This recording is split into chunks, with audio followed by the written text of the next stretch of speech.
Wataalamu wa masuala ya kivita katika eneo la Mashariki ya Kati wanaiona Marekani ambayo inadai inapeleka silaha katika Mashariki ya Kati isiingie vitani dhidi ya Iran kutokana na hali ilivyo, na kwamba huenda ikachukua maamuzi mengine ya kuweka vikwazo.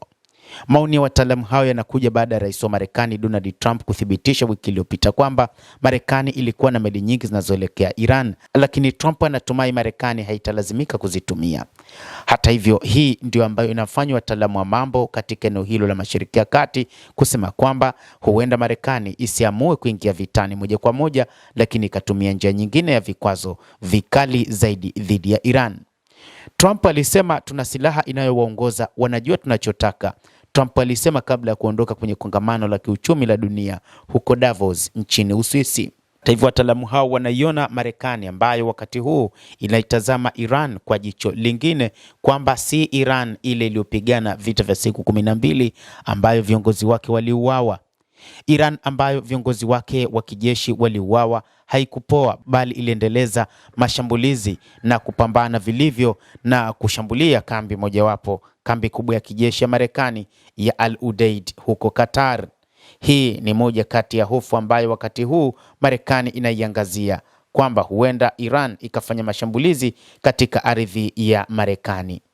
Moja kati ya mipango ya Marekani ni kutokubali mashambulizi katika ardhi yake. Hata hivyo, moja kati ya mambo mengine ambayo yanatajwa wakati huu ni mataifa washirika wa Marekani kutokubali kupiganiwa katika ardhi zao, huku wakihofu kwamba madhara makubwa huenda yakawakuta. Ndicho ambacho wakati huu wachambuzi wa mambo wanakitazama, kwamba huenda kikamfanya rais wa Marekani Donald Trump kutofanya shambulizi katika taifa la Kiajemi. Uwepo wa Marekani katika eneo la Ghuba unaruhusu kubadilika kwa utendaji kazi, ambapo haimaanishi kuwa kutakuwa na shambulizi lake, lakini pia inaweza kuelekea kuweka kizuizi kwa Iran. Wachambuzi wanasema Israel, ambaye ndiye mshirika wa karibu zaidi wa Marekani, imekataa kuingia vitani wakati huu, licha ya kwamba inajiandaa vilivyo, kwa sababu rais wa Marekani hatabiriki anaweza kuanzisha vita na kufanya shambulizi dhidi ya Iran, na hivyo wao wamejiandaa tu kwa ajili ya kujilinda zaidi kuliko kufanya mashambulizi ndani ya Iran. Israel imeipa Marekani nafasi ya kuongoza katika kuishambulia Iran, na imependekeza zaidi kwa Marekani kufanya kazi hiyo badala ya Israel yenyewe kufanya hivyo, ingawa bado haijafahamika lengo la kimkakati la Marekani ni nini kulingana na wachambuzi wa mambo, kwani kuna migogoro ya kila siku kwa rais wa Marekani Donald Trump kutokana na jumbe zake anazozituma kupitia mitandao ya kijamii.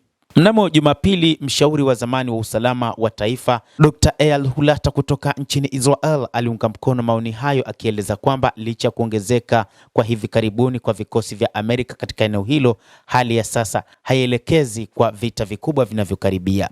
Wengi wanaona kwamba rais wa Marekani anakosa msaada mkubwa kutoka kwa washirika wake, na hili ndilo ambalo linamfanya huenda karudi nyuma kutofanya mashambulizi dhidi ya Iran. Inawezekana kwamba kutokana na shinikizo hilo, Marekani itafaulu kumpata kiongozi wa Iran kukubaliana na masharti yao na kuja kwenye meza ya mazungumzo.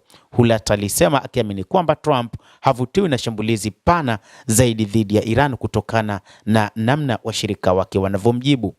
Mataifa kama vile Saudi Arabia, Umoja wa Falme za Kiarabu, Qatar na mengineyo katika Mashariki ya Kati hayapo tayari kuona maeneo yao na anga zao zinatumika kwa ajili ya Marekani kurusha mashambulizi yake dhidi ya Iran, wakitambua vema kwamba Iran ina aina mbalimbali za makombora yenye uwezo wa kufika eneo lolote katika eneo la Mashariki ya Kati. Majibu ya Iran ya kulenga Israel pamoja na maeneo mengine yenye kambi za kijeshi za Marekani si ya kuepukika.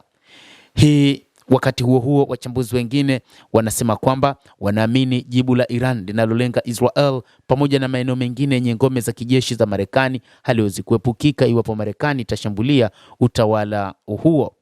Ikiwa Iran inaamini kwamba mashambulizi ya Marekani ni ishara tu, inaweza isilenge Israel katika kujibu, wachambuzi wanasema. Na hata hivyo, ikiwa Iran inadhania kuwa Marekani inagoma kuondoa utawala huo, huenda ikalenga Israel katika jaribio la kukomesha mashambulizi. Endelea kutufuatilia mtazamaji, lakini usisahau kulike, kucomment na kusubscribe channel yetu hii. Mimi ni Adam Hussein, endelea kuwa nasi wakati wote, endelea kutufuatilia.